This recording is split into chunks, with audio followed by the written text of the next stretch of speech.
Amerika Xitoy raqabati alayda komiteti yaqinda Xitoyning xalqliq sohalarga mablag' selayotgan Amerikalik tavakkul mablag' selish shirkatlari haqida 68 betlik bir doklad e'lon qilgan edi. Bu dokladda Amerikadagi mablag' selish shirkatlarining Xitoyning sun'iy aql texnikasi, yerim o'tkazgich texnikasi va boshqa sohalardagi shirkatlarga mablag' sag'aligi, Xitoy hukumati va armiyasi bilan zich munosabatlik bo'lgan bu shirkatlarga silingan mablag'ning oqibatda Xitoy armiyasining kuchlanishi hamda ularning Uyg'urlarni bostirishni qolaylashtirganligi paketliq yoritib berilgan edi. Yaqinda e'lon qilinayotgan xabarlardan qaraganda Amerika Davlat Majlisining bu masalani ko'tarib chiqishi ham shundaqla Amerikaliklarning Xitoyga bo'lgan ko'z qarashining salbiylashishiga ergishib, Amerikalik mablag' sag'uvchi shirkatlar hamda bora-bora Xitoydan chekinib chiqmoqda ekan. Texnika siyosati mafkurasi nomli jurnalda e'lon qilingan maqoladan qaraganda, Sequoia, Walden, Qualcomm, GGV Capital qatorliq shirkatlar ilgari Xitoyga mablag' sag'an shirkatlar ichidagi faqat 5 bo'lib, bular ichidagi GGV Capital shirkati Xitoyning Kongshi texnika shirkatiga mablag' sag'an ekan. Kongshi texnika shirkati Xitoy hukumatining Uyg'urlarni bostirishiga qatnashish bilan ayblanib, Amerika hukumati tomonidan bu yil 2 oyda qora tizimga ilingan shirkat edi. Davlat Majlisining dokladidan keyin GGV Capital shirkati o'zlarining bu Xitoy shirkatiga sag'an mablag'ini chekindirib chiqmoqchi bo'layotganligini jakarlagan. Ammo ular Kongshi shirkatiga oid hassalarni setib chiqarishda qiyilinayotganligini bildirgan. Xabardan qaraganda bundaq bo'lishiga sabab hozir nurg'un mablag' sag'uvchilar Xitoy shirkatlariga mablag' selishni xohlamag'achqa bu shirkatlarning hassalarini setib olishga qiziqmaydi ekan. Mutaxassislarning qarashicha, Xitoy hukumatining nomuvofiq siyosiy qarorlar bilan iqtisodni boshqarishi sabab bo'lgan uy mulk krizisi, yerlik hukumatlarning qarzga petishi, Xitoy hukumatining chet el shirkatlari va mablag' sag'uvchilarini nishonlaydigan zo'migarlik siyosatlarining ko'payishi qatorliqlar mablag' sag'uvchilarni Xitoydan yiroqlashtirgan.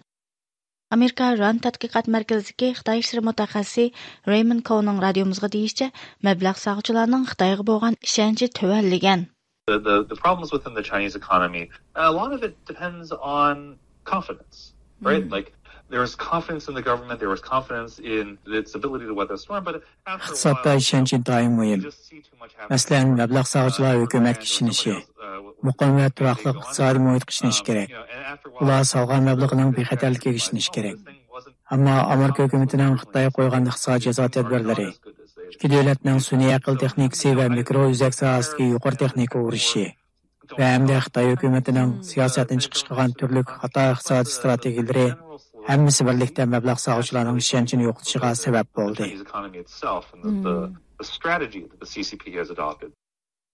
Pul muomala vaqti gazeti yaqinda e'lon qilgan bir xabarda deyilishicha, 2023 yil ichida chet ellik mablag' sag'uvchilarning Xitoyning payiga sag'an sop mablag'i 87% tovanlab 30 milliard 700 millionga tushib qolgan.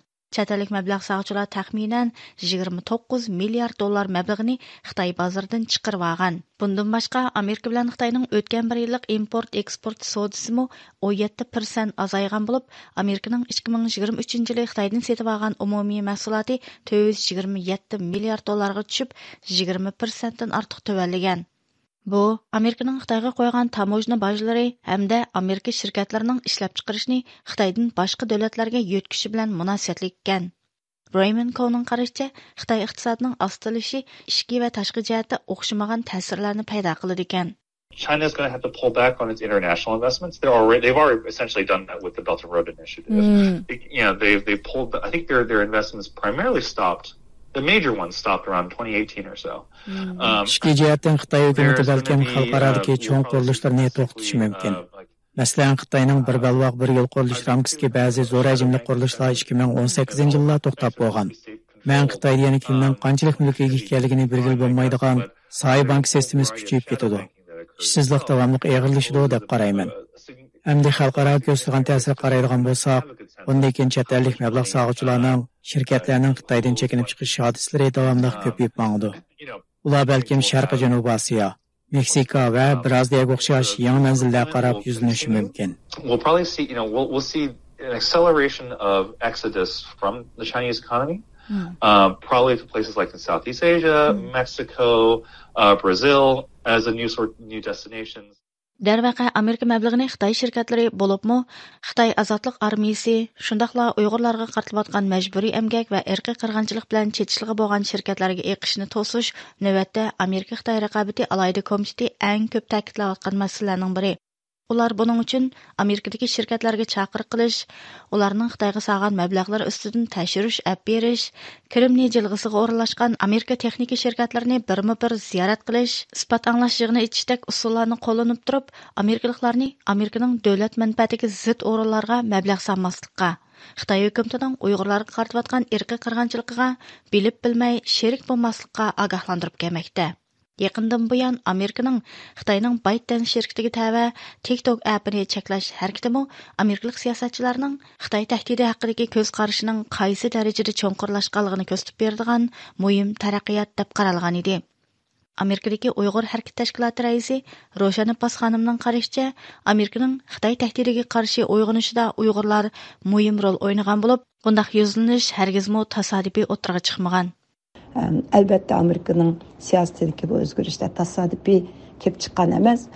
Bugün Amerika'daki kongres azaları, senatörler, Amerika hükümeti ve halkı Xitay hakimiyetini düşman devlet tizimdeki kirgizgen bolsa, hem de Xitay hükümetiga qarta türlü iqtisadi cezalarını yolga koyatkan bolsa, bunun da muhaciretdeki Uygurlarının, Uygur teşkilatlarının, Uygur lager şahitlerinin yıllardan bu yan Amerika'da kun tərtibini keltirish üçün ko'rsatgan tirishchanliklarininki zo'r hassi bor. Mening Hadam Gulshan Abbasga o'xshash beguna turmada yetayotgan xalqimizning to'layotgan bedellari bor. Amerika Kongressida bundan burun o'tkazilgan ko'p qatimliq guvohlik berish shig'illari Amerikadagi Uyg'ur siyosiy aktivlarining hukumat doiralari bilan davomli olib borgan suhbatlarining unumi endi ko'rilyotdi va bundan keyin texmi ro'shan ifodasini ko'rsatdi deb qarayman. Roshan xanım yana iqtisodiy ajizlashgan Xitoyning Uyg'urlarning bexatarligi va dunyoning bexatarligi uchunmi foydali ekanligini eskartib, bundan keyin Amerika hukumatining bundaq tadbirlarni yanada ko'p elishini umid qilganligini bildirdi. Hurmatli radio anglag'uchilar, bu programmani Irada tayyorladi.